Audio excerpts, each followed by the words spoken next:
100 خانه میگه زندگی میکنه، جای مردم است، جای ندارن، چیز ندارن، قبرستانشان مسجدشان معلوم نیست، یک اشتکا که سواق نمیگیره، اینا یک درس داده میشه که جای نیست، بی سواد هست کلش. یعنی بیچاره امروز پیدا کنه در صبح نیست، صبح پیدا کنه دیگر روز نیست، بیچاره گشنه اونها است.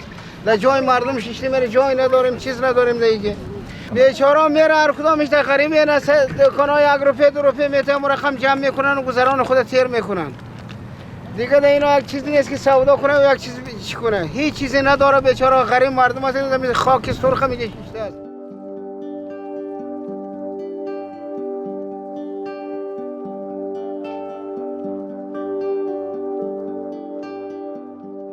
کدامتان تذکره داریم؟ بسیار جوانا تذکره نداره، بسیار زیاد است تعدادش جوانا.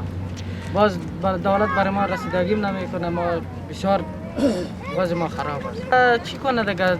چی از دیگه چاره نداره، میره چی میره که یک حامله باشه، یک چی تکلیف داشته باشه میره ما چی خونه داره میره در شخصی میره پیسه برش میده. یک قسم برای ما دولت خواست ما است که برای ما یک چی جور کنه، یک دواخانه جور کنه، مدرسه مکتب که ما مشکل خود در اونجا چی کنیم، مشکل ما رفع شود.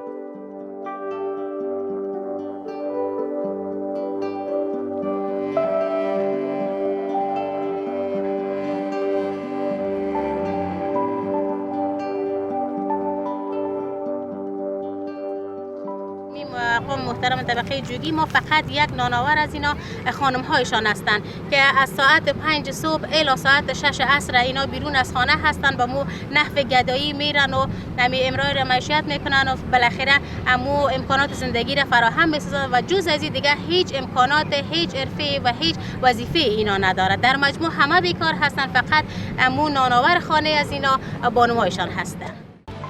آژانس خبری پژواک، انعکاس دهنده حقایق.